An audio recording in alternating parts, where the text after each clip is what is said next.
Sure. C colon, D colon, A colon, setup.exe, right? I mean, not that it's difficult, but, and I had to figure out the sound stuff myself. But, I mean, she's the one that introduced me and taught me the basics. And then from there, it's Encarta. Oh, yeah, that was actually pretty great stuff, honestly. That's why I'm so worldly. Back when I was 11 or whatever, I don't know. That was the Encyclopedia Britannica that just stuffed in your computer, basically. Dude, there are tunes in my head. I know. I remember from I was like going through African history and stuff, and there were like little songs and things, and I would play them over and because teeny video clips. Because video on your computer was like a rarity at that time. Well, it's like AI now, right? It'll never work. The files are too big. You can't do your battery. There weren't batteries back then. You would run out, Yeah. Yeah. This is when all the computers were like sucking down 400 watts constantly from the wall. At least. Yeah.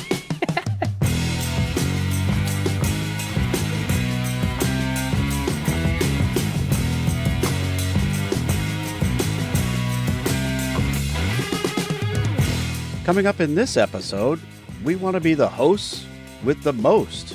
Compute. Use passkeys. Pass.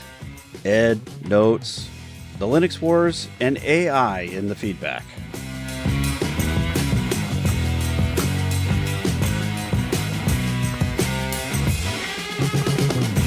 Hello, and welcome to Linux User Space. I'm Dan. And I'm Leo. Dan, I've been on this thing. Amazon's been calling my name. I know. Like the algorithm is speaking to me as well. So I get where you're coming from. We've got a break coming up. We've got time to do things. I know. I'm excited. And in the last episode, we were talking about self-hosting stuff. We were talking about self-hosting image. Yeah, image. And we were talking about self-hosting audio bookshelf. And that was on top of talking all the about other things. Yeah. Tailscale and everything else you might want to self-host. Raspberry Pi is going to get it done, I think. I think you can get away with it. And I have been getting away with it for... It can do a lot. But I'm really liking my Proxmox faux cluster. Yeah. And so I want to expand on that so that I can, have that high availability, because one of the other things that I'm hosting, at least personally, is DNS, right? So I'm doing Pi-hole. And so I want my Pi-hole, or one of them, like always available so that I can resolve names, because I can't remember all the numbers on the internet. Well, you need room to breathe. You need exactly. You can't use all 16 gigs of RAM or 32 gigs of RAM, right? Like you gotta have a little bit of space there. But you don't do the thing that I do, which is just wait until like 3 a.m. and then just update and reboot everything when everybody's asleep. Well, I try to do it in an off hours, but I mean, hey, it's my home. I don't want to schedule a maintenance window. I mean, I do that at work. That's what I just, I just want to just come in and have some, assurance that it'll be available and I can do it, in the evening or something. Yeah, I can see how you would see that as being a maintenance window, but sometimes I'm just up that late, especially on the weekends, because stuff gets busy at other times, and sometimes I just feel like, especially on the weekends, there's just not enough time in the day to do all the stuff that I want to do, and so I'm up at 2, and I'm like, oh, you know what I haven't done in a little while is update all 75 of my Linux machines, or make sure shake my Raspberry Pis a little bit and make the raspberries fall off. Early in the morning, probably on a weekday, would be probably more my jam, because I'd be drinking my cup of coffee, getting ready for the day before everybody else ggets up, because I always get up before everybody else. You are a morning person. I am the opposite of that. I see. This is why we make such a good team. I feel like it's more like autopilot, and it's the thing I can do that I don't have to like a forced morning person. Yeah, I don't have to interface with anybody when I do this, so it's very comfortable, and it's a good way to wake up See, me. but that's exactly how I see 2 a.m. Like everybody's asleep. Yeah, that's fair. There's no one in the world that's gonna text me at this moment, so I can just be alone. Okay, see, this is I think this so we is why do some make a similar good team. things there. Yeah, We are opposite sides of the same coin, but yet the same coin. Very similar. Yeah, exactly. So, I like you. I've been watching all these little mini PCs that have been cropping up. I pay attention to Serve the Home, what is YouTube and whatnot. Amazon's really been pushing these B-Link things, and I've seen B-Link, but I do have to ask, you don't go down far enough to get to like the weird, obviously made up Meebadibados, 512 terabyte NVMe's and Babadibops and all those things, right? Like, because those are even cheaper, and I'm like, they are. Mishiva would be a good buy, right? Like, it's got 4.5 stars. There's no way those are AI generated reviews. The reviews are great. I'm very trustworthy. I'm sure. Yeah, because the Shimto ones are 4.8 stars, and those are also, it looks good. Obviously not tampered with in any way whatsoever. No, absolutely not. So B-Link, is B-Link the one I need to be focusing on? I don't know. We need help. Yeah, folks. Please help. We need somebody to tell us. Have you tried these things, and which ones are good? Because we can't tell. Obviously, we got to cut through the AI generated reviews and get right to which one is good enough. We don't have a browser watch this episode. We don't. But you know what Mozilla Firefox does have? It trims that stuff down, yeah. Is fake spot integration, which actually goes in and does that kind of thing for you, where it's like, oh yeah, this is 4.8 stars, but after we ran it through our junk remover, it's actually 3.2 stars, and here are the real human reviews. Yeah, that's why I want you, dear listener, to chime in here, because I trust you more than I do even that. That being said, I really do see a lot of the B-Link stuff kind of rising to the top, if you will, because I see that elsewhere other than just Amazon. I see them crop up. So got it. Kind of thinking that's the mainstream thing to buy. I don't know. And there is a slight premium on the B-Link stuff compared to Mishiva, whatever stuff. Right. So I'm okay with the slight premium, I feel like, because it's still pretty cheap, honestly. And I know I can expand my fleet a little bit. Right. Here's the twist I'm going to throw at you, Leo. I'm kind of thinking about a desktop replacement for recording. You want to know a secret? Yes. Me too. There it is.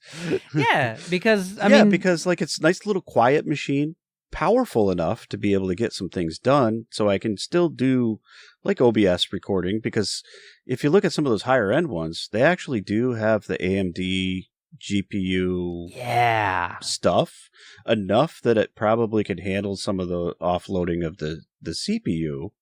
And I'm looking at a little more money, obviously, when I'm getting into the higher end units, but it'll have enough RAM. It'll have all the CPU I need, all the GPU I need, to be able to do web browsing, OBS recording, and Discord, stuff like that, right?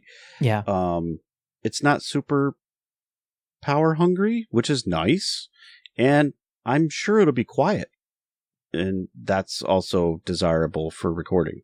Right. And so to put all this in context, right? Like these machines are even cheaper than these Lenovo ones that I've been purchasing. You went with Dell? HP. Yeah, right. I've seen the Dell ones too. So yeah, they all have the little tiny mini micro type size things. Right. And that's what we're talking about. And so I'm looking at, like, there's this B-Link S12 that has an N100 Celeron. I know it goes up from here though, but it starts at $170 US to get a half a terabyte of NVMe storage and 16 gigs of RAM with an N100 Intel processor, which for the little price, underpowered. Yeah.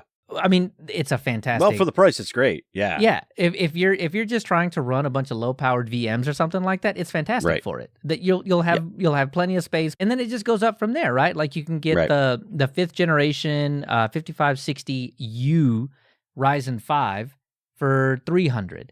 You don't pay a whole lot of money for a whole lot of beef. You don't. In these machines, you can get 32 gigs of RAM, 1 terabyte, 2 terabyte discs. Like it's all SODIMM stuff, so it's like laptop. It's like just a laptop like condensed laptop into a tiny box. So you are buying a laptop for essentially, yeah. But they look. But I don't good. need the screen. I got 2 of them sitting here. Yeah. I don't need a screen, right? They look really good for under $300. The 5700U, 8-core, 16-thread, Ryzen 7, 16 gigs of RAM, and a half a terabyte M2 that you can upgrade. And all of the rest of that you can upgrade too. You can get up to 32 gigs of RAM and all that. So should I not buy one of these? They just somebody seem talked me off the ledge because I feel like I want to buy too. I'm getting real close, man. Right. Same. What do I do? I don't know. So, I mean, I like the Raspberry Pi thing. I dislike that I have to have 4 Raspberry Pis to get all of my stuff done. But it's not necessarily a bad thing. And it isn't. I'm not getting rid. I'm not abandoning that. I'm still probably going to use it. If I tried to do that, then I would just have a bunch of Raspberry Pis sitting around like everybody else in their drawers, not doing anything, collecting dust, and then I look in that drawer every now and then and feel a slight twinge of shame for the amount of money that I paid for these little boxes, and now I'm doing nothing with them. So I don't think, especially not my 3 and my 4, those aren't going anywhere. They're still going to be doing stuff. But I mean, I've got my Lenovo that used to be right here. Has the 2400G, 2500G, something like that. It was a pretty decent machine, but I just didn't like the fan whir. And it was right next to my microphone. So that wasn't fantastic. So ended up changing. And now it's my Proxmox box. Wow. Try saying that 3 times real fast. Proxmox box. Yeah. And it's got a dozen VMs on it doing all kinds of fun stuff. So which is awesome. Right. And I could just expand on that. I'd like to expand a little bit, have a little more beef so I can maybe do, give my Docker VM anyway, because it runs about 9 different containers, I think. I don't know how many I have running on that. Give it a little more beef. I'd love to give it a little more RAM, a little more disk space, and then, I don't have to worry quite so much. I did just upgrade my Lenovo machine with all these VMs on it to 32 gigs. So now I've got a little bit of breathing room in there. But I mean, for me, breathing room very quickly turns into not breathing room because I'll find something to do with that RAM. I'll fill it up. I will. Because I'm up. I kept it to a strict 14 gigs. So I had breathing room. As soon as I put the 32 gigs in there, I spun up a bunch of VMs, and now I'm sitting at like 25. So of course, I'm going to get there pretty quick. So another machine would actually be really nice. Yeah. And so, I have 2 of them, right? And so sometimes, like I said, when I'm upgrading, I can do the migration thing and migrate them from one host to the other host, which is great. But I can't run all of them off of one the way it sits right now, right? So I do have to shut some down in order to make the migration stuff happen. And that's fine, because there's a bunch of stuff that I can turn on and off. That's okay. But there's a bunch of them that I don't want to have to turn on and off. And if I had yet another 1 or 2, I'd be all set. I could just let it go. Let it do its thing. This is the plight of the nerd, isn't it? Oh, if I just had terrible. The home labber. One more. Then just imagine. Just think of the possibilities. Like, look at all the room for activities. So I don't know where it ends, to answer your question. I don't, because I don't think it does. Honestly, I might just pull the trigger on one of the cheaper Amoeba Deebidos and and just Yeah. see. Like, I mean, Amazon's pretty good about returns. So if it's trash, if it's absolute trash, you can send it back. The UPS place is like right down the street, so it's not a big deal. It's not far from me either. It's like 2 blocks.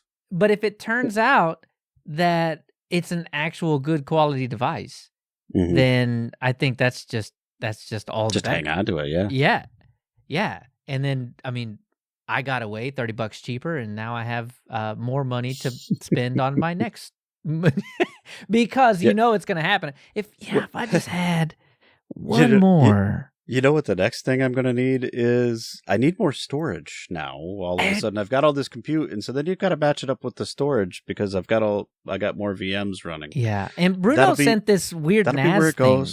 It looks like an Xbox with like cool RGB stuff all over it, and you're not wrong though. That's probably going to be the next thing that I do because I have a mini ITX build serving as my NAS that also has Plex and Nextcloud on it. That's actually what's doing all of that. It's got an i3 on it, but it's enough to serve it to be more than enough for what we use it for. And it's got 12 terabytes in there, but those disks are aging. I need another solution. I don't know that I need to, throw out the baby and the bathwater. I could just go with bigger disks or something like that. But that Xbox thing. Listen, I know what's going to happen for me. I'm going to keep the old one running, and I'm just going to add another one that does the same thing, but more. If I just had one more. Yep. Then everything would be great. And then I'll need another one. Yeah. Yeah. So if you're running one of these, you got to let us know what you're running, how you like it. If there are any weird snags about it, because we've got a break coming up. We've got time to do things and time to test. And I don't know, man. Say that, but yeah. what is the next live stream series going to be? Like Gen 2 got to a point where now it's just maintenance. You do the little just runs.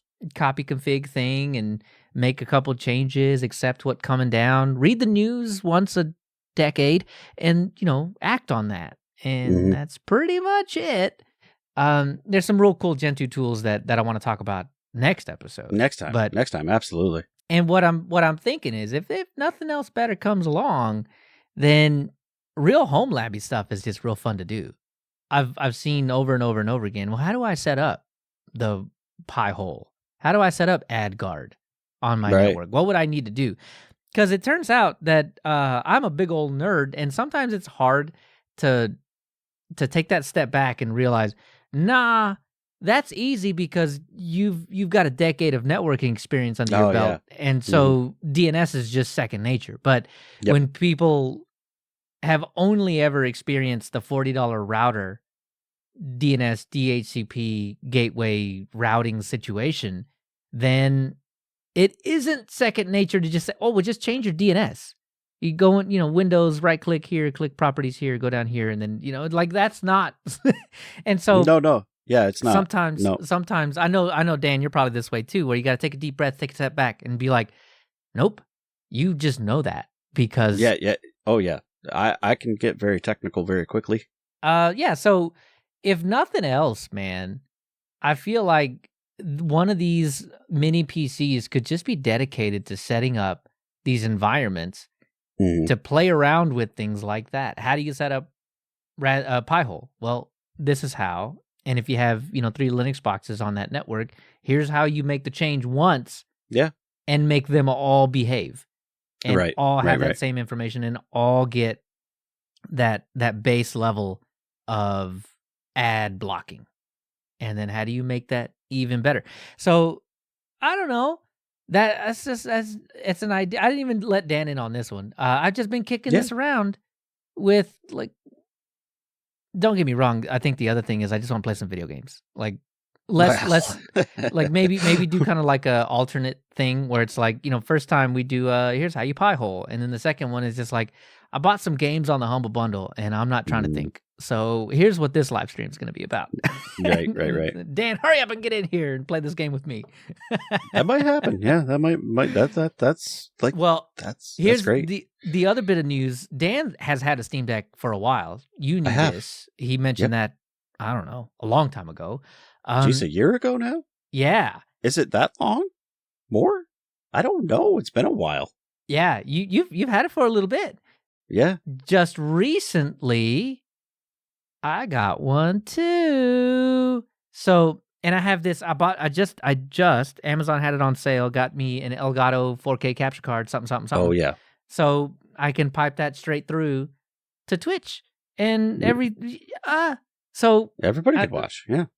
We got ourselves a pretty good little setup now. I think we've got the whole. I think it's coming together. I think so too. So anyway, the mini PCs are a part of that. A part of my grand master plan for what might be to come in season 5 and in the live streams that go along with that. So yeah, any feedback will help, and we'll make a decision over the break. I mean, I don't know. I'll probably just pull the trigger and be like, "Oh, that was a good suggestion. I'll get one of those too." I was going to say it might not even make it to that long, but yeah, sure. You're probably already watching this on YouTube, but if you're not, we're on the YouTubes. You must be getting it through the old RSS feed then, right? On the old Apple Podcasts or the Antenna Pod or the Podcast Addicts or the whatever. You can go to linuxuserspace.show, get that RSS feed and stuff it into GNOME Podcast if you want. However you get the show. RSS is probably our biggest avenue, but there's always YouTube. And all of our special fancy history deep dives, things like that, those always end up over on TillVids as well. I like to stick with the educational theme of TillVids. So not all the videos make it over there. I mean, especially if it's just me and Dan rambling. Edutainment, that's the term. That's the key word. Edutainment lives over on the TillVids. They're very gracious hosts. I'm super glad that they do host our videos there. I think it's a great platform. I really like PeerTube in general. I love to see that flourish. And I knew BitTorrent would be a good protocol one of these days. Maybe that's one of the things we end up doing with one of these little mini PC things, is we end up spinning up our own, I don't know, PeerTube it could instance. Be. It's possible. It could happen. I'm not ruling it out. All right. So TillVids, check out all of the edutainment. Right? Mm-hmm. Yeah, just edutainment. Yeah, all of our edutainment over there on TillVids. And of course, if you like all the content that we create, all the stuff we do, all the things we talk about, all the fun we have, you can support that over at Patreon. So patreon.com/LinuxUserspace or linuxuserspace.show/the YouTube, the TillVids, the Patreon, the whatever. Just stick the word on the end of there. And as an astute listener found out recently, it doesn't actually matter what you put on the end of there. You're going to get to Linux User Space something. Yeah. But if you hop on one of those cool keywords, you'll get taken directly to that thing.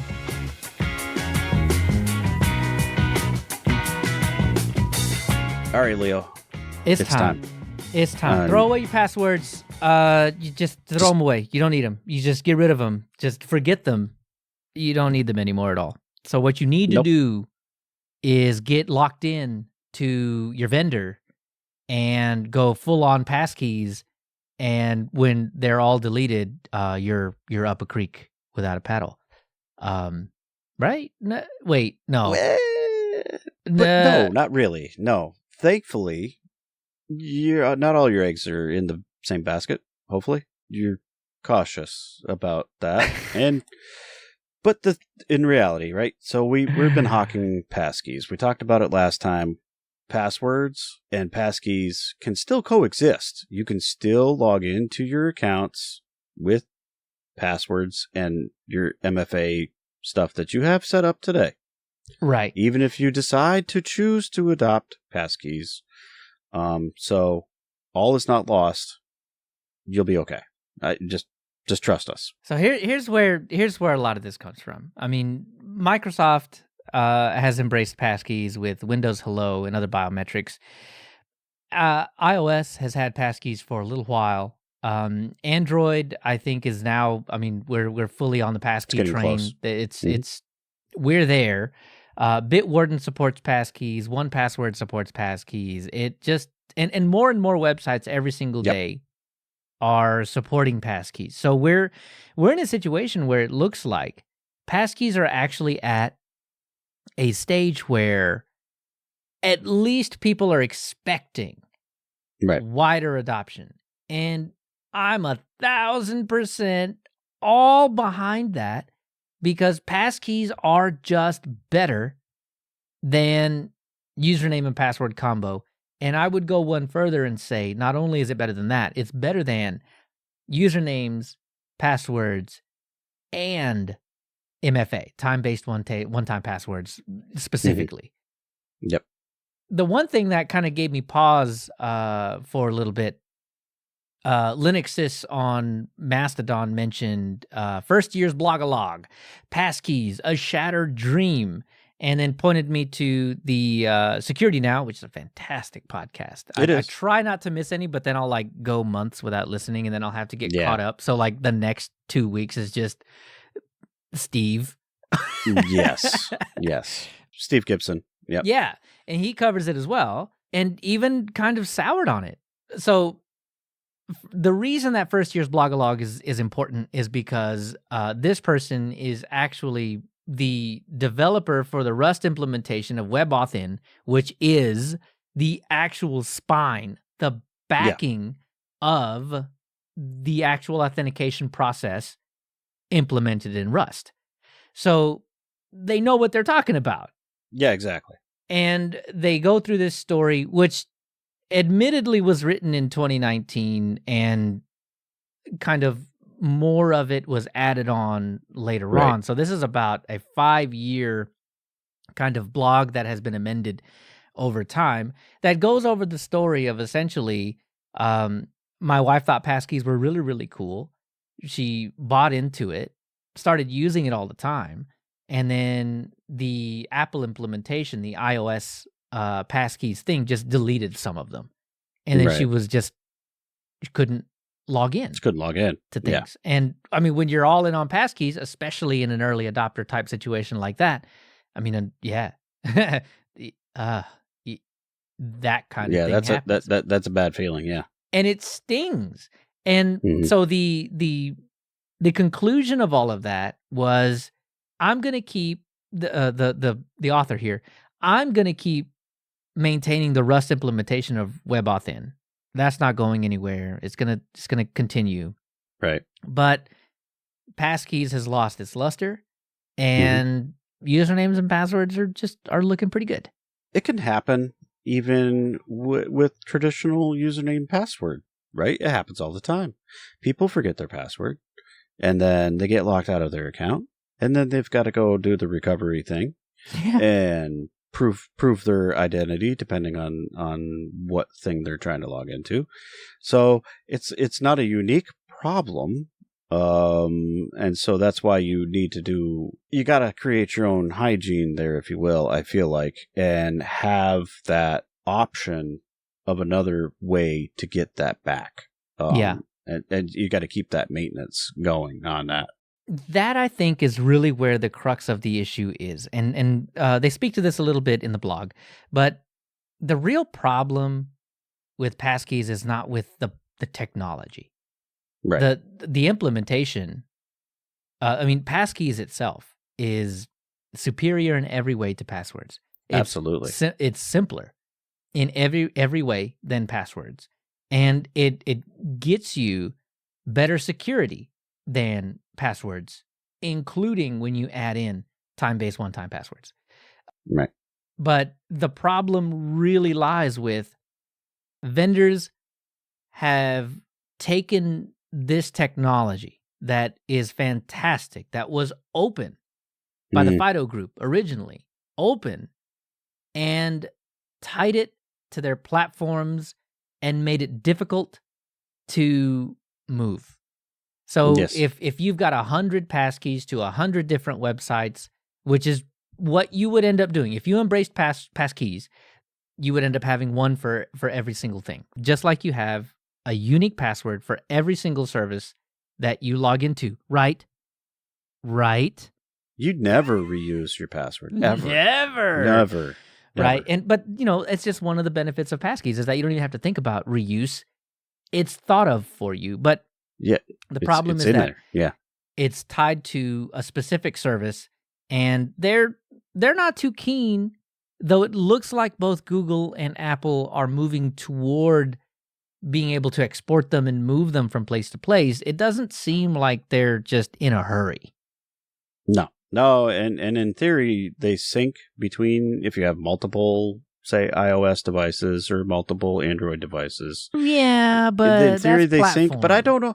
I don't know how much I like that, right? I mean, that's where it starts to get a little creepy for me. That still locks you in, right? Because if you have all these passkeys built into your iPhone, then that is just a mark against Google. I agree. If you decide, you know what? Yeah, I don't think I want to be on Apple again. I think I want to go to Google. Well, now you have to consider, well, how do you get your passkeys over? Well, Apple doesn't let you export, so you can't. But the reverse is true as well. Someone considering moving to the Apple ecosystem. Well, Google makes it kind of difficult to export those things and actually pass them over. So how would you move? You're locked in. So that is part of the deep-seated issue that happens with almost every single service that we're dealing with nowadays. Yeah. And it's not good. That lock-in is not good. I've got an answer for you, though. So yeah, I think we do. I think we found the sweet spot. But that, I think, is really the crux of the issue. But that's also the way that is going to convince regular people that do use the same username and password on every single service out there to get on board with a better way to do things. Yeah, so if you remove some of that barrier to entry and you make it convenient for people, the adoption will go up. Absolutely. And that's what they're looking to do here, is make it easy for the people to adopt. And, at first it's a little cumbersome because you gotta remove the thoughts of how it used to work for you with the username and password stuff and adopt the new way. And once you do it a few times, like Leo said last time, it's remarkable how easy it is to go. I mean, it's amazing. If you've never used one, if you've never gone through the process of creating a passkey for an account, that's an existing account or starting fresh, I think you would be surprised just how easy it actually can be. And I'm not even talking about using the Apple integrated version of passkeys or the Google integrated version of passkeys. I think both Dan and I kind of agree Bitwarden's the answer to this. It's always been the answer. Yeah. And so you say, well, you put all that stuff in your Bitwarden. It's the, the eggs in that basket now, right? Yeah. However, I think as a way to get yourself over that hump, I think using a hardware key, right, to be able to get into your Bitwarden, sure, that does lock in some of that. But I mean, you've certainly taken every effort to secure your Bitwarden, and then you should not have to worry about someone cracking into that at that point, I don't think, right? Right. So, I mean, you should already probably have a stupidly long password to get into your Bitwarden in the first place, right? But if, in lieu of that, a hardware key is the best way to do that. And so that the hardware, physical, actual hardware key, or that massive master password is already one factor. Yeah. And then so I'm doing that, right? Right. I'm super long password, and then it says, okay, stick your key in there, hitting that. So now I'm feeling like that's about as secure as that can be. Right. And it is complicated, but you only have to do that one time. Well, when you first log in or whatever. Exactly. All right. So I think we gotta rewind a little bit and break these things down. So we've kind of covered usernames, passwords kind of suck, but I want to go do. further into that. TOTP adds a bit of a layer of Just a little bit. It's a second factor. It adds protection. That's great, but we got to go even further back than this. So we got to talk about, or at least start to crack this egg of, okay, passkeys rely on this special kind of key system where it's public key, private key. What is all of this? And so let's start at the beginning. So if you've ever logged into SSH on Linux using a username and password, right? That is one way to do it. But there's another way. And Linux admins and pretty much anybody that's been remotely logging into Linux for a long time has at least heard of this public-private key pair that you can use to log in. You need a username, and you provide your private key. And then bingo, bango. You can add a password onto that if you'd like. And then voila, you're in. You're great. But it's that it adds an insane amount of security to that, because it's a private key that only you have. It's a little file that only you have, and it rests on encryption. Yeah, so it's so unique that you can't recreate it.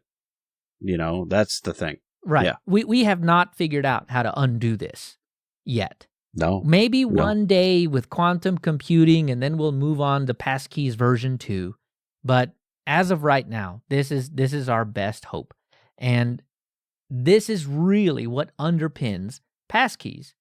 This is why they are better than usernames and passwords. So I kind of want to go back to why usernames and passwords kind of suck. Yeah, well, those are absolutely terrible. Everybody knows that at this point, right? I mean, but why are they terrible?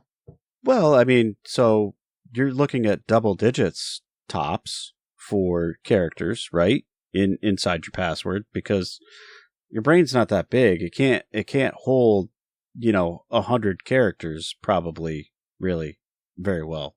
And most things won't accept it either. That's the other thing. Right, because that's just too big. You do got to remember that, maybe not you, because you use a password manager and you crank it all the way up to 128 characters and you use those for every single website that you log into. You got to remember that. That's cool. This is also regular people that don't even know what a password manager is. Right. They've been told 12 times. They still don't know. And, that's ultimately, fine. you have to have something to get into that too, right? Right. So, yeah, I mean, exactly. So username, password, not enough, because you got to start somewhere. Yeah, and for super low level folks, the master password for that is ABC123321CBA. Yeah, maybe. You know what I mean? Yeah. So usernames and passwords kind of suck, because usernames are typically set in the clear. So that part doesn't really help. Yeah, I mean. And the passwords are hashed on the server side at best, hashed and encrypted, right? So when somebody knocks over the server and gets a copy of the hashes, the encrypted hashes of those passwords, it's only a matter of time. It might be days, but sometimes it's years. But it doesn't matter, because eventually, that password will be cracked. And you're saying, no. Well, yeah, I mean, really though, I mean, if they get a dump of a bunch of passwords, and so they have a bunch of hashes, they can find out what makes that hash unique, and then they have all the passwords, right? Exactly. So there are tons of these techniques to be able to get into these types of databases that are getting knocked over left and right. Just look at the news. Just company after company. We are so sorry. We had a network breach and, these hashed passwords. But don't worry. They were hashed passwords. Were, exfiltrated from our company, and, but don't worry. Yeah, don't worry. It wasn't in clear text. It's okay. As if the attackers aren't going to just immediately dump that into something like Hashcat to just churn and churn and churn and churn with NVIDIA graphics cards day after day after day to try and get those cracked. I mean, there was a time when we thought 3DES was the pinnacle of security. And now you look at the password hash wrong and the password pops out. You don't even need a Pentium 2 to actually crack those passwords anymore. It's only a matter of time. Yeah, and going back to the passkeys, sure, maybe we're just kicking the can a little further down the road, but I think we need to, right? Yes. Because the time is now. That's all we have in this industry, continuously playing a game of cat and mouse. I mean, Linux is no different. There are flaws found all the time. We have to patch those flaws. Patching those flaws is just kicking the can down the road because a lot of times those patches don't actually address the root cause. This is just the game that we play. So passwords are terrible. We've known this for years. We finally have a better solution that everybody seems to be adopting. Passwords kinda suck. So, what is the current solution for all of that? Time-based one-time passwords. That is, or some MFA, 2FA, whatever we're calling it, right? Some other factor, something you have. Right. Hopefully. And Bitwarden can do that for you too, though It can. We'll talk about eggs and baskets in a minute. Right. But you can have additional apps. Maybe you do 1Password for only your time-based one-time passwords, and then you use Bitwarden for your password and passkey storage. Or you have a YubiKey that stores those types of things. Or, like there are many ways there's a bunch of options. Yep. Multi-factor. And it is good you're splitting those things about so that you're not totally lost when one of them goes away, hopefully. But you kind of are. I mean, because if you are requiring MFA and you lost your MFA thing, well, that's no good. Or if you lost your password, well, you're still in the same boat. Well, just another chalk mark up for usernames and passwords kind of suck. They don't actually matter because not really. What is the one button that exists under every single username and password prompt? Forgot my password. And where does that send it to? Right down into your email. So what's good is your password? No, because the email, that's the thing we cracked into. Exactly. So if you lost your email because you didn't have time-based one-time password or even better passkeys, then you're extra messed up because now they have access to any forgot your password button on any website you've ever logged into. All the buttons. Yeah. So chalk another one up for the way we do things is bad. So time-based one-time passwords are slightly better. There's a private key involved here, but it's not public private key style. It is just one massive password represented by a QR code that you share with the server side. The server side has the same thing that you have. You take the time of day, the very specific time of day too. It's not just like March 3rd. It's a time calculation. Very specific time of day, and you smash that into the private key, and you come up with this new code. And that code changes all the time based on the time of day. And that's what you put in addition to your username and password to be able to log in. But wait a minute, Leo. We shared our private key. Exactly. There's the problem. If you get knocked over, or if I get knocked over, we're both messed up. But, we're assuming that people won't have the username and password and time-based one-time password, right? That's where multi-factor is fantastic. That is where the extra layer of security comes in. And you're right. It helps. So time-based one-time passwords are fantastic. Do not get me wrong. Adding that to any username password combo is a huge step up from just username password. Even if it's a 128 character username password, it's still an upgrade. So definitely, if there's no other option, obviously do your time-based one-time passwords. Definitely. But if that shared key, that private key is ever let out, the jig is up. Absolutely. So that's where passkeys come in, right? If Dan's side is compromised, it doesn't matter because they still won't have my secret. Right. And if my side is compromised, then they won't have Dan's secret. It's still good. We still have this encrypted exchange and no one is any the wiser. This is why passkeys are better. Right. Because they rely on not one party, not me, not Dan, but both together. And this is the beauty of it. Just like we've been saying over and over and over again, don't reuse your password. Don't have the... They're unique. Yeah. Yep. And don't even have the same username for each service. But this is where passkeys shine by default. By default. You don't have to think about it. You don't have to randomize. Nothing. Every website gets a new public-private key pair. Every website. So even in the worst case, you're still better off than any other solution that we've come up to so far. All right. So you sold me on the technical bits, Leo. It's super hard to crack. Well, it's just you and me now. We've lost everybody at this point.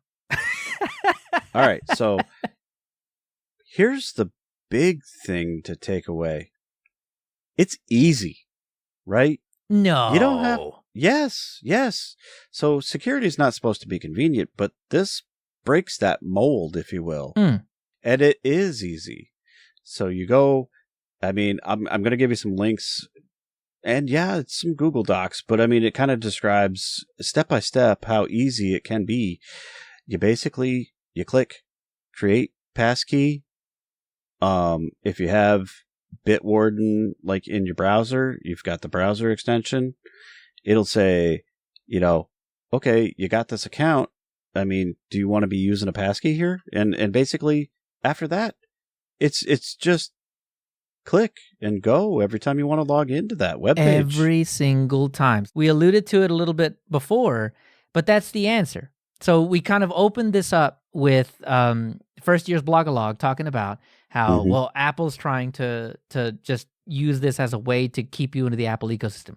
Google is using this to try to... Microsoft is using this as a way. Yeah, they are. They've always done this. They have done this over and over and over. Stop playing into the game. Use Bitwarden. Yeah. Use 1Password. Use a better cross-platform, exportable, encryptable option. Yeah. And for the people that end up naysaying, they're probably already using one of those solutions. Yeah. Just keep exactly. doing what you're doing, but use the thing that's obviously better than passwords. Right. I think the one thing that we have an uphill battle on is not everything supports passkeys. Not yet.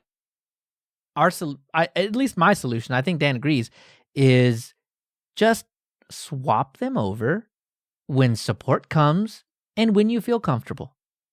Yep. And you don't have to abandon your username and password stuff and your MFA that you have existing. You can still keep that for, until you... Safety reasons. Ever. Right? Why not? Why not? If the service supports it, if you're using... Even if you are using something that's tied into a platform, even if you're using Microsoft Hello, even if you're using Apple stuff. I mean, the answer to that is, well, I have a Linux laptop.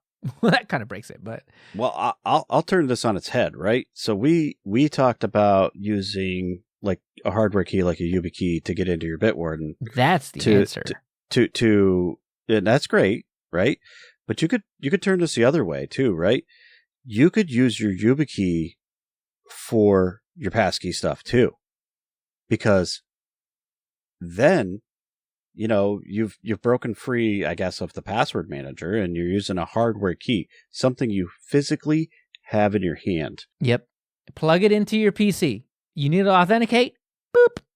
And they are stored right on that, right? And so they've talked about increasing the storage on your YubiKeys. They just did. A few days ago. They upped the number with a firmware upgrade to some of their newer keys. And the newest keys that they're coming out with, they now support up to, I wish it were higher, but I'll take what I can get, 100. Yeah. We've got 100 passkeys, and in my Bitwarden, this includes other people's accounts, so I probably don't actually have this many accounts.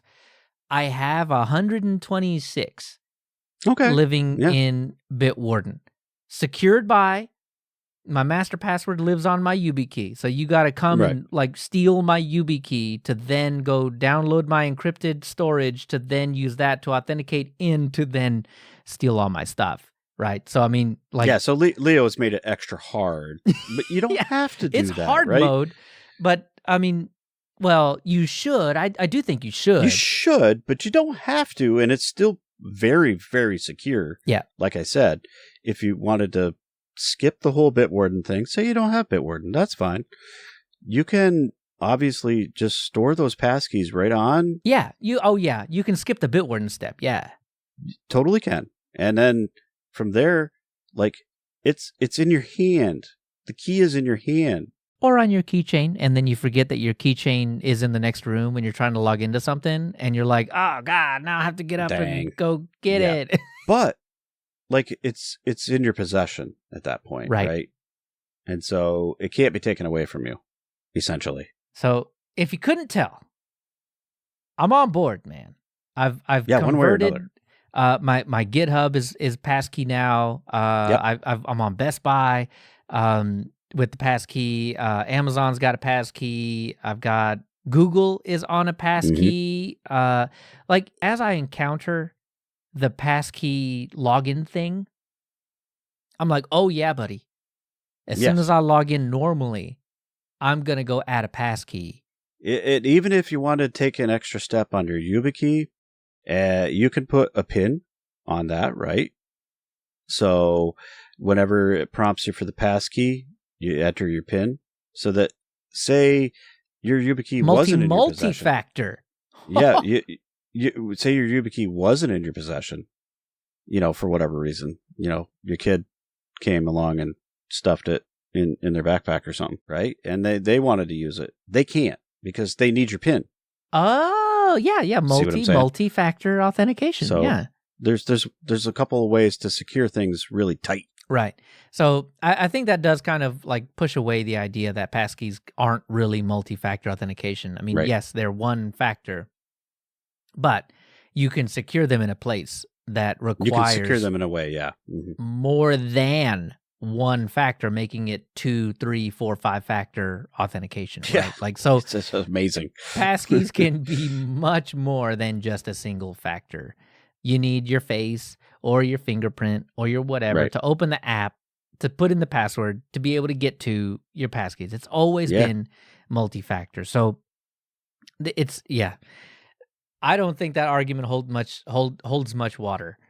I don't think so either. Multi-factor. So it's just something I think that folks should try out on accounts they don't really care about. Just try it out. Get comfortable. Yep. If you're already using Bitwarden, all the better. You probably have the extension, you probably have the app, and it integrates into everything. So just swap one over and see what happens. See if you like the experience. Because even if the experience is exactly the same for you, and I've seen this argument too, to us, that is it even any better than passwords, experience-wise? Not really. I mean, if Bitwarden's going to be doing all of the heavy lifting for you anyway and just dumping your username and password into this place or that place or whatever, then no, the experience isn't really any different. Right. But it's not about, in that case, because you've already turned on the easy mode, it's not about the experience anymore. It's about the security that you get by using a superior way to authenticate. So catch these and other great topics as they unfold on our Lemmy subreddit or our news channel on Discord, or you just got to tune in. You just got to tune in. Yeah. Because this whole passkeys thing, it was foreboding. We dropped it. We dropped hints. They weren't hints. They were quite literal. This is what I'm going to talk about. This is exactly it, yeah. So if you're not following along with the shows themselves, go join one of the places. Bring up one of these topics. I guarantee you're going to suck me in. No doubt. And I will tip-a-tap my opinions about all of this unless I'm just doing my absolute best, which is what happened these past few days over on Discord. It was Daniel. Yeah. Daniel kept dropping these passkeys things, and I had to resist. Oh my God. Yeah, we didn't want to give away all the show before the show. Seriously, all the stuff that I was going to say on the show, I had to resist because I wanted to just type out an entire page of everything, my opinions and everything about everything in the Discord. So, like, yeah. So if you just like hit me just right, I'll have to just not say anything because exactly that's the whole show. But you better believe that after this show drops, I'm gonna go drop all these opinions in there and everything, and then hopefully we get to explain it a little bit more. We're listening. We're doing that. Definitely. And if you hang on long enough, you'll see. You'll get your reply.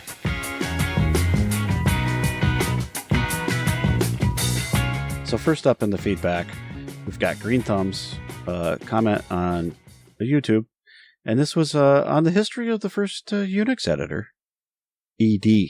So we dropped that one a long time ago-ish. I don't know, but it was really fun. It was season 3 for sure.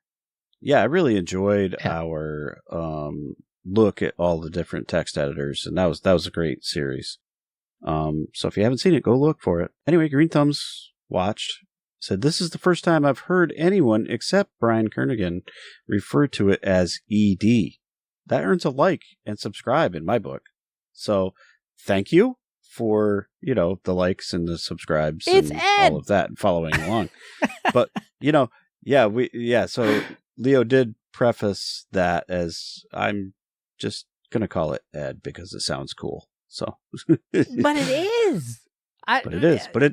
It's hard to make the, okay, so AWS, right? Amazon Web Services. Do you call it AWS or do you call it Oz?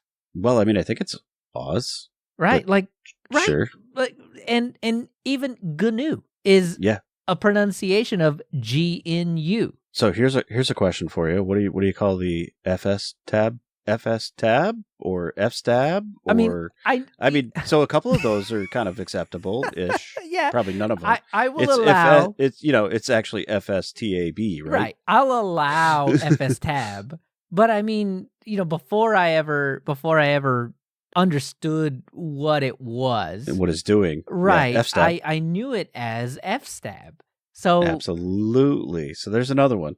Yep. And nobody calls it GIF. I mean, obviously everybody pronounces it GIF. Or GIF. But GIF. So yeah, Ed. It's Ed. It's Ed. It looks like Ed. It smells like Ed. It's Ed. Yeah. And what's funny about that is that even though I prefaced the video with, I'm gonna say it's Ed, but I know that it's ED. We definitely know. Yeah. And then we go into the history of the very first text editor, Unix editor, text editor, ED. Someone absolutely definitely came into the comments and was like, "Excuse me, it is ED, sir." Yeah, I know. I said that. The green thumbs, thanks. It's always good to get the backup on things like that. So I really appreciate it, and I appreciate the subscribe and everything else. So thanks for watching. Nice. Very nice.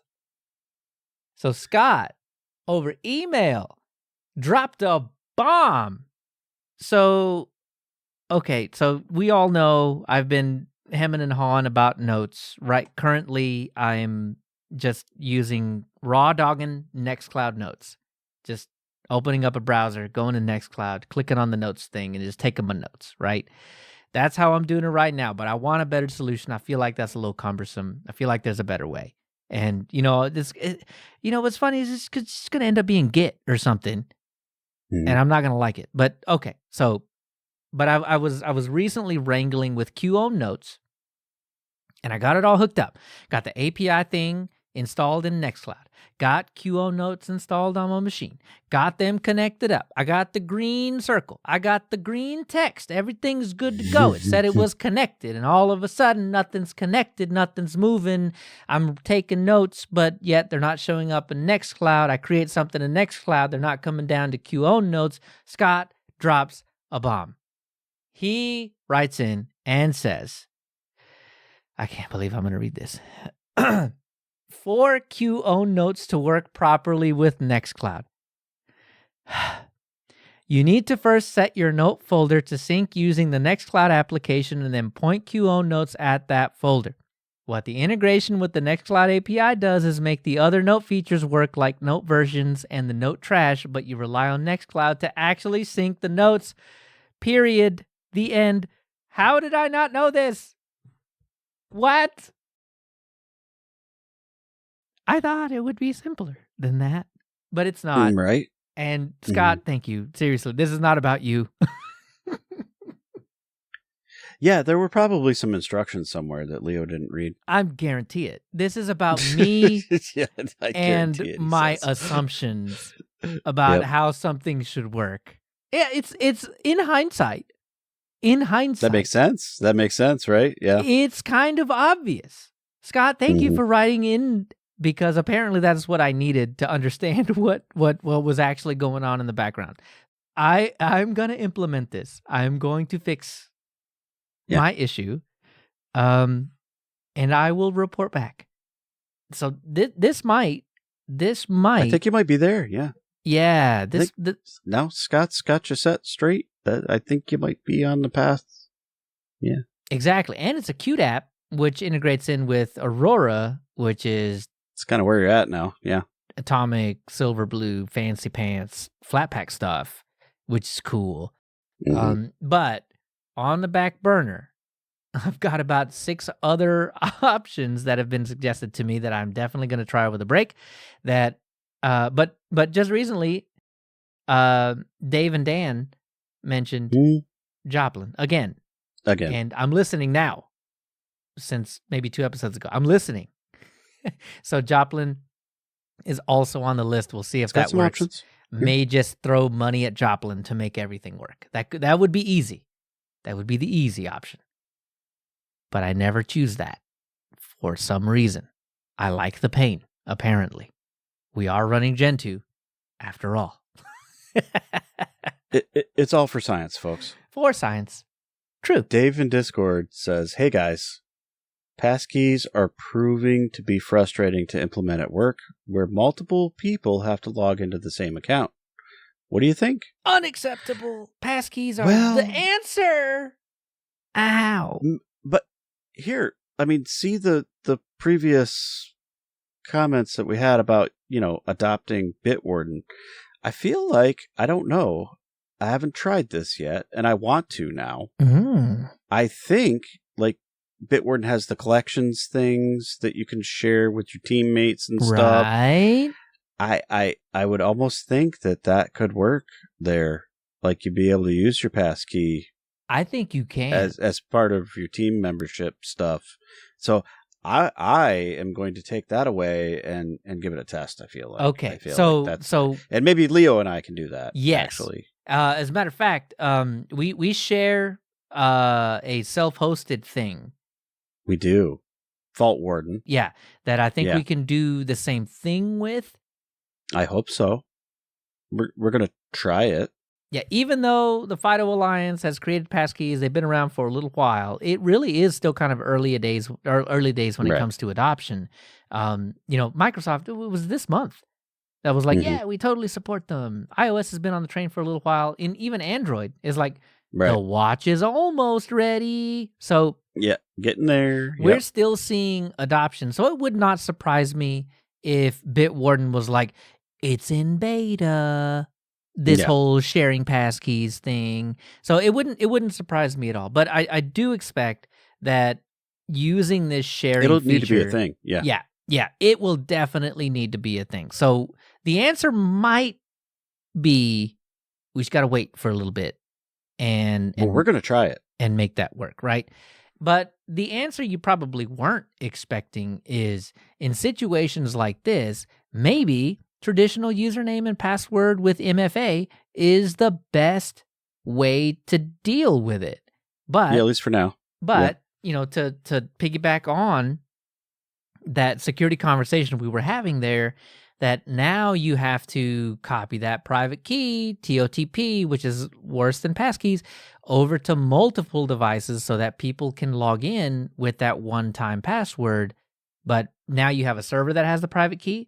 You have one person, the owner, that has the key, but also everybody else that needs to be able to log in at a moment's notice also have that private key generating that time-based one-time password. So you're spreading out the risk in having a device stolen or something like that. But so hear me out though, Leo. Basically, Bitwarden is emulating a hardware key that's FIDO compliant. Yep.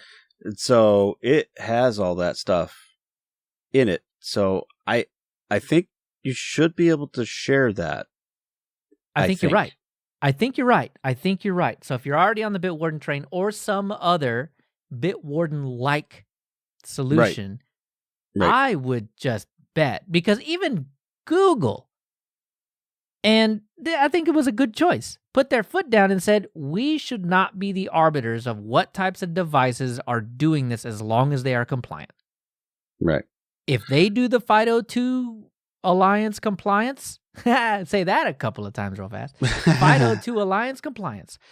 If they do that, then who are we to say no? They'll go and make rules about the internet, but for some reason they decided to leave passkeys to the rest of us, which is great. So I think we're going to be in a good position soon. Ultimately, I really hope a lot of these places that you're logging into adopt unique logins for everyone, even if you're trying to share it. And so then you can do delegation type things, right? That gets complicated. So it does get complicated, but think about this for a minute. That's all right. I'm going to give some praise to Microsoft here on this right now. So like unacceptable. When you have an email mailbox in the Microsoft Cloud, you log in with your own account, but the shared mailbox gets delegated out to the various people that need access to it. You never log into that shared mailbox. You always log into your own account, and then you can get access to it. Right. That's kind of the way it should work, I think. But that's just me.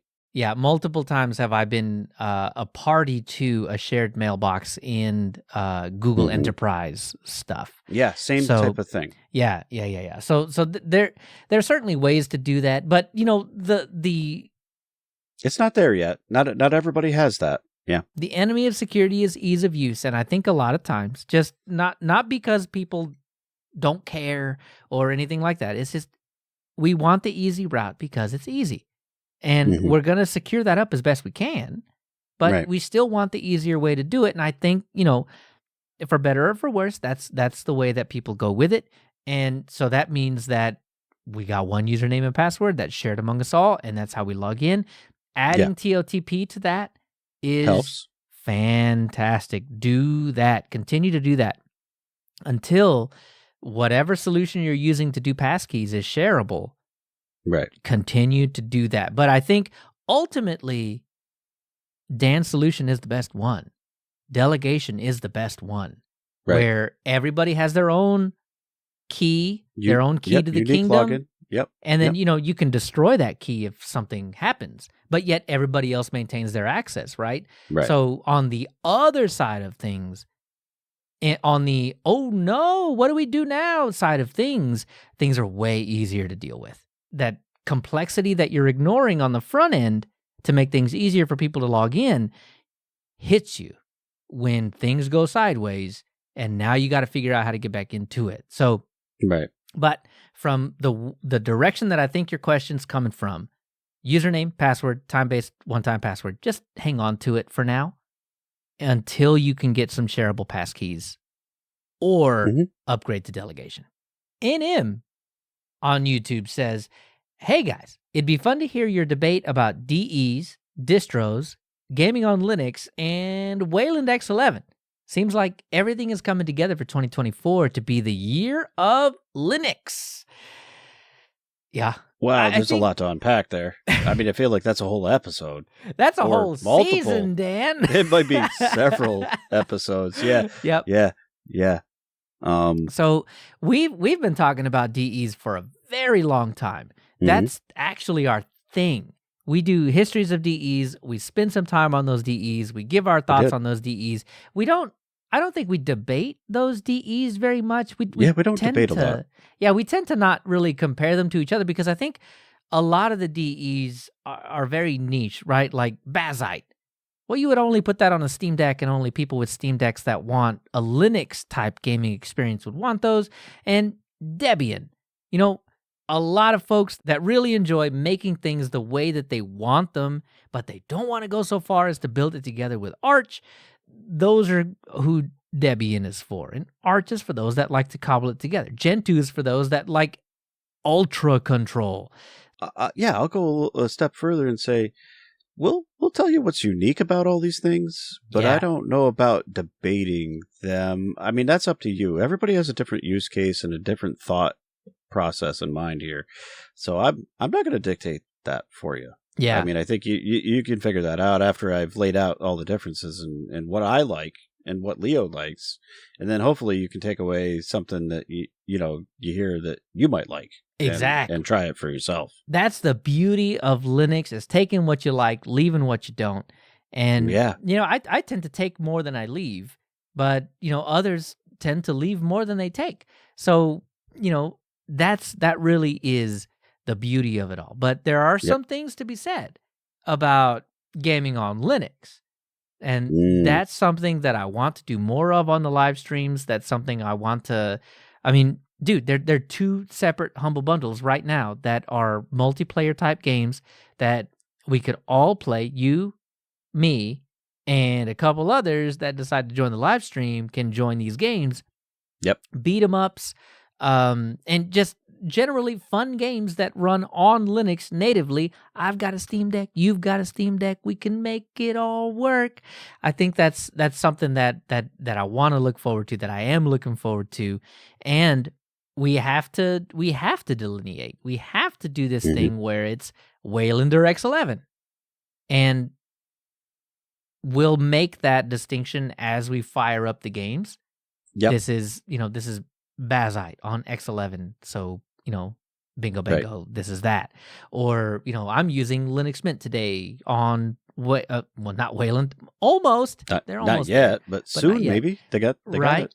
Or I'm using the latest greatest Fedora or Arch on GNOME on Wayland, and I'm playing the game on it. So I think gaming on Linux and Wayland versus X11, those are some things that we can dive into to look at the differences on different platforms. But yeah, I think ultimately still, even then, there's choices to be made, distinctions that might influence those choices. But, there's not a wrong choice. There's just a best choice for you. And so you bring up the thing that's been bantered around for, I don't know, ever, it seems like. The year of the Linux. It's every year. It's every year. It is. And it's not just the year of Linux for everyone. I think the takeaway is it the year of Linux for you? My year of the Linux desktop was right around 2017, 2018, right? Like I'd played with it, but it finally stuck in 2018 and hadn't left it since, man. It's been it's been a big part of my life. Obviously. Look at the top. If you're on the podcast, it's called Linux User Space. But if you're watching YouTube, it's part of the thing. So, it's a big part of my life. But I also want to mention that NM dropped a comment under another of our videos, which was one of the live streams that are typically 2-ish or more hours long. They can be, and suggested that we add timestamps to them. I responded back saying, that's a lot of effort. And then on the next live stream, I timestamped them. So It's a medium amount of effort. I seek around, and when I realize Dan's looking at a different screen, I'm like, oh, that must be that's that's a good tell. Honestly, back up 30 seconds. There it is. That's the timestamp. Yeah, because I'm usually reading something because we're talking about it. I'm like, exactly. Yeah, that's a pretty good tell. That's it. So we got timestamps on the live streams now. We skipped the last live stream live, but we should likely have the next live stream, and hopefully over the break we continue doing more of those. I'd like to. Yep. I'm gonna butcher this, but kynize. That's pretty good. I like that. Kynize. You know who you are. Yeah, exactly. Yeah. So it says, guys, what I want to know is how AI is going to affect the Linux desktop. Is it going to make it faster? In detail, how is it going to make the Linux OS better is my question. Well, that's a good question. I don't think it's going to make it faster, at least not initially. I don't think speed is in the mindset because it is really taking some resources, and that's why you see all these hardware manufacturers pairing up with the different software folks to come up with these solutions that offload the AI stuff from your regular CPU. Neural processing units. Oh, yep. And NPU. That's going to be the new term. We had GPU, which is graphics processing. We got the CPU. That's your central processing. And now we're going to have a neural processing. And to neural gives it way too much credit. It's not thinking, man. But what else do you call it, right? It's, I mean, APU, AI, the APU? Artificial processing unit. Because it's all artificial, baby. Well, I mean, you don't want to think your processing unit's artificial. Yeah, just well. the thing it's processing is artificial. Even the I in AI is too much credit for what these things are actually doing, right? Like, take the AI hype with a huge grain of salt, because what it's doing is way more rudimentary than the hype train is trying to get you to believe, but it really does lead to some pretty useful things. And even Microsoft, over the last week, which will probably be a week and a half after we release this, has come out with some pretty handy things. Do I like that Microsoft is doing them? No. Do I trust that Microsoft says when they say private, do they mean private? No. Probably not. No. But they are doing some interesting things, right? Like, so the thing that they're doing is they're periodically taking screenshots of your desktop. I know. They're taking screenshots of your desktop. They're feeding that into some small models that run on your device that use an NPU, the neural processing unit, to basically just do a ChatGPT style, what's in the picture?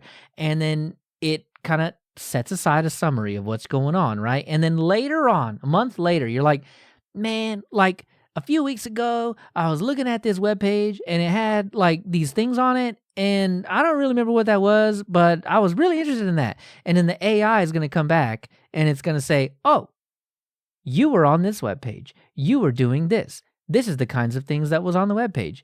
And you know, your next clicks kind of led me to believe that maybe you were going to this, right? And so it's doing this weird personal assistant thing that sort of an anticipation type of stuff. Yeah.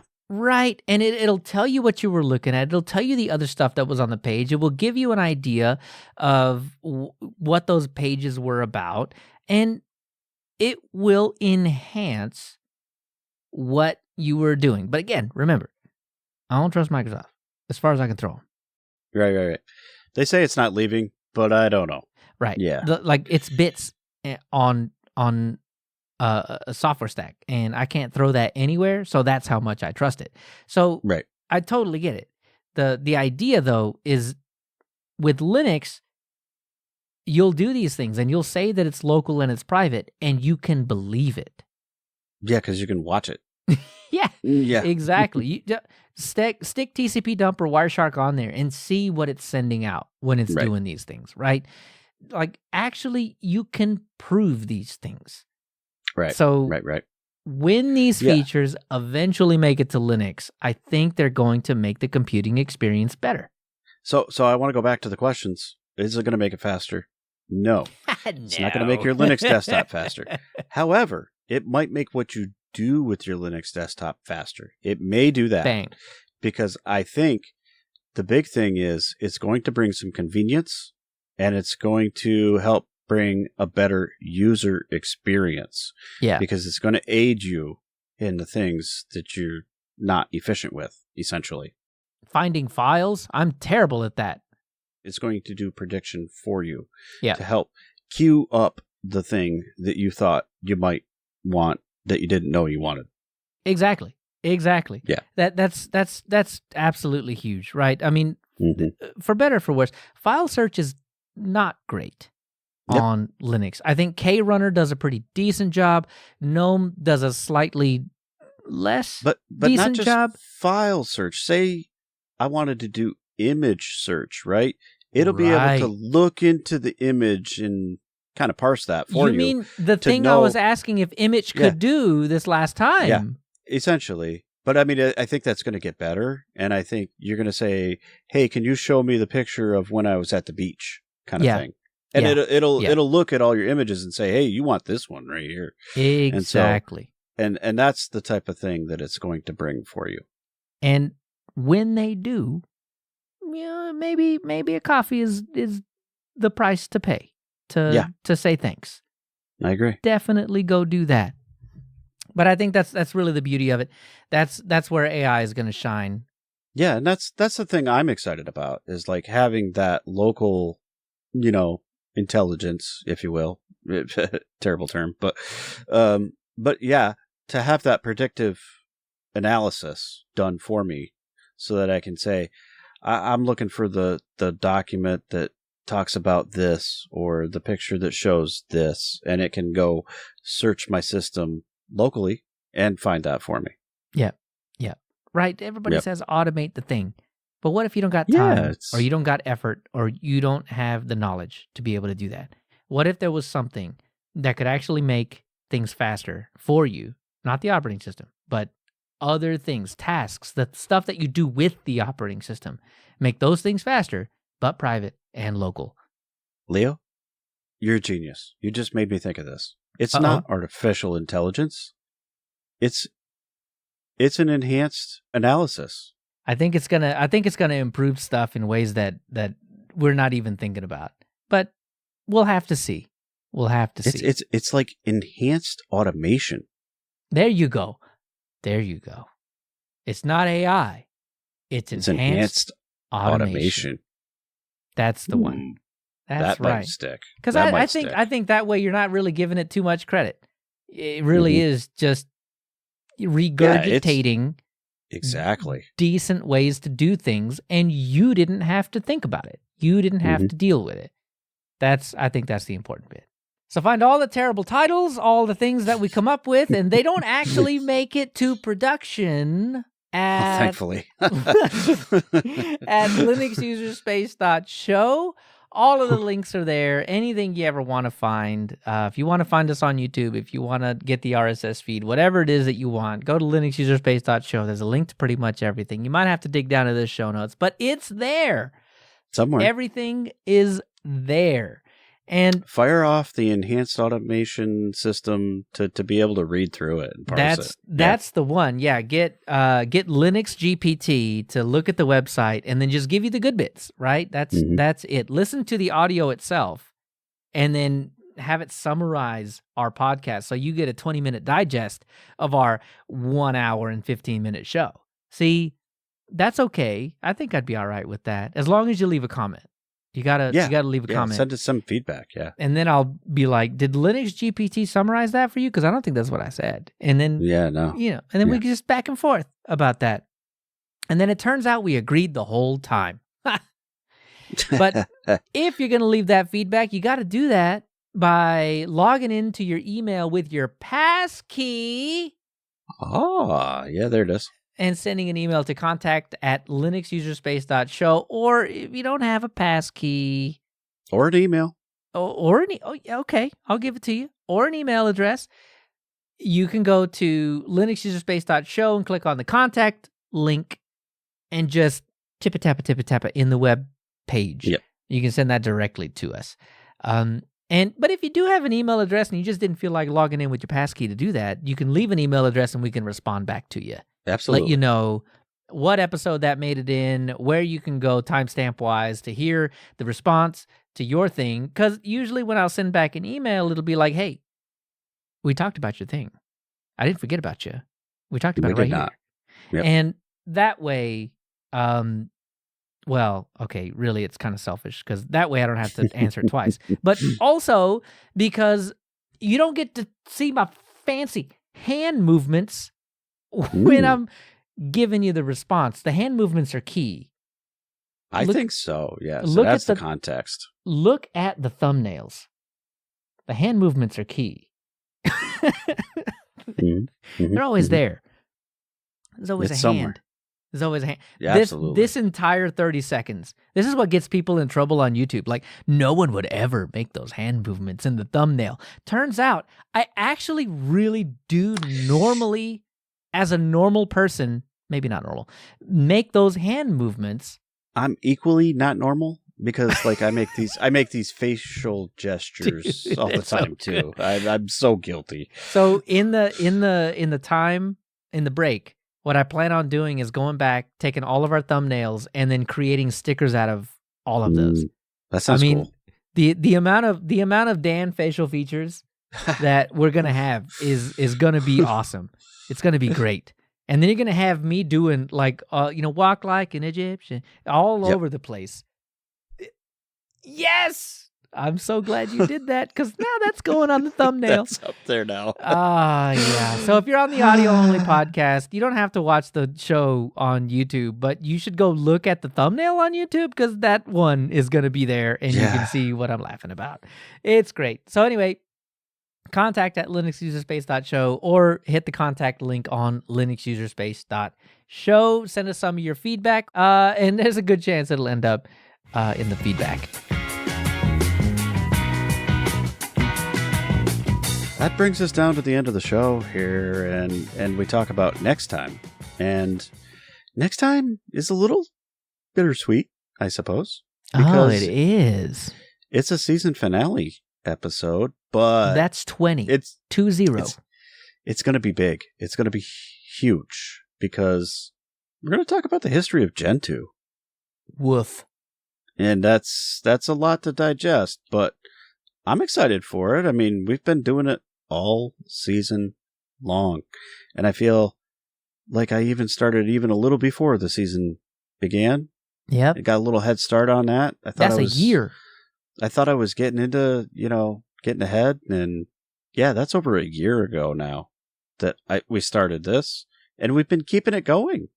We see these folks on the internet, and they're like, I'm going to do a month long with Ubuntu.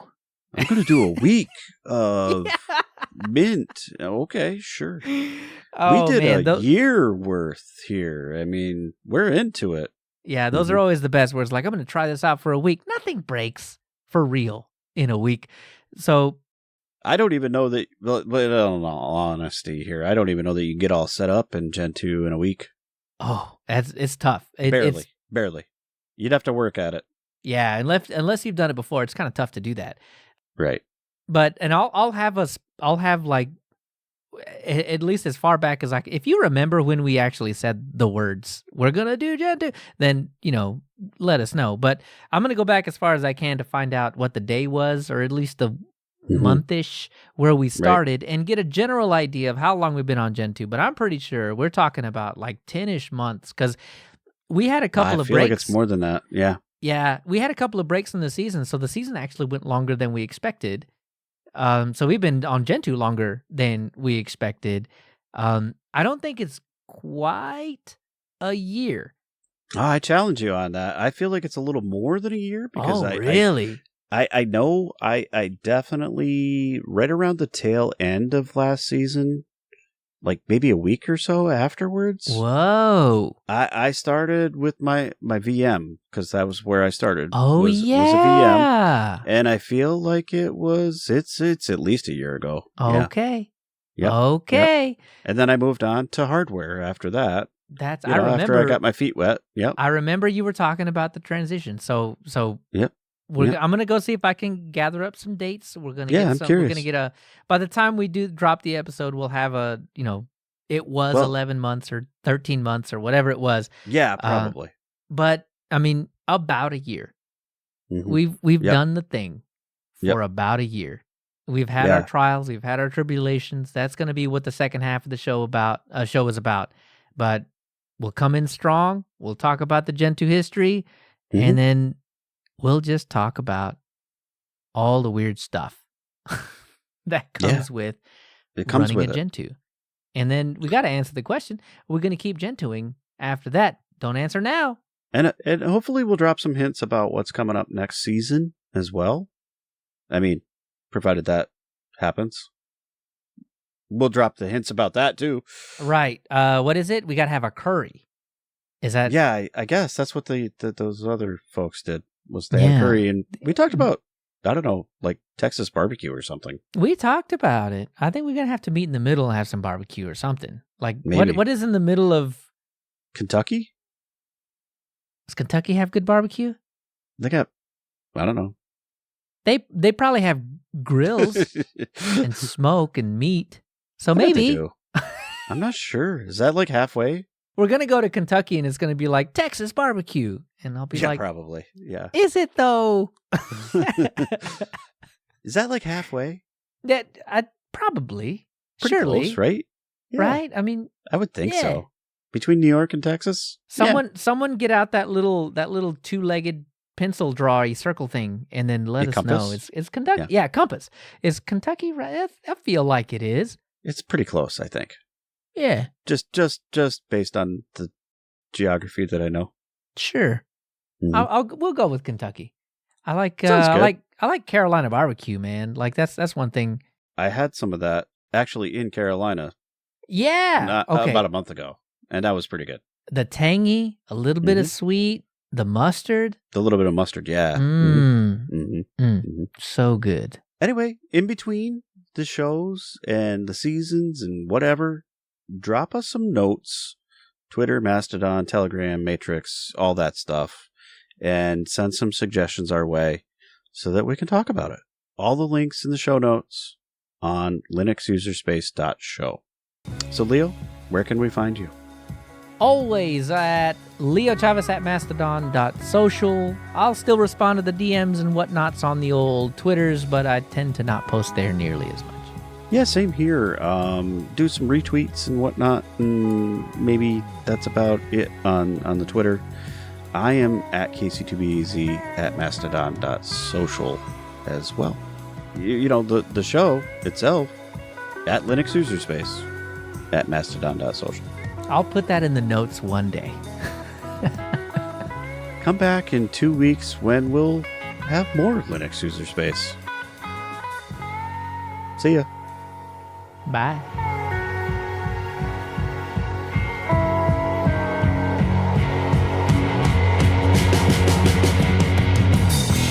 Satya said that he was watching a video straight 22 hours on the new Surfaces. So because they're on ARM processors now. Right. Yeah, they're catching up to the Mac.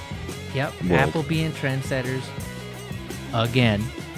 But dude, that also means they have to optimize Windows. It's no way that the only reason Windows sucks for battery life is because Intel sucks at battery life. There's no way that that's the only reason. Windows sucks too. I think it's some of both. Yeah, absolutely. Yeah, it's a combination of factors. I'm thinking they took the opportunity, the port from i386, x86, or 64 to ARM. They dumped a lot of that code. I think. Well, there's a lot of cruft there, right? And the opportunity to optimize for the hardware, as opposed to just saying, "Good luck, Lenovo." Hey, maybe that's why they don't care about DOS 4.0.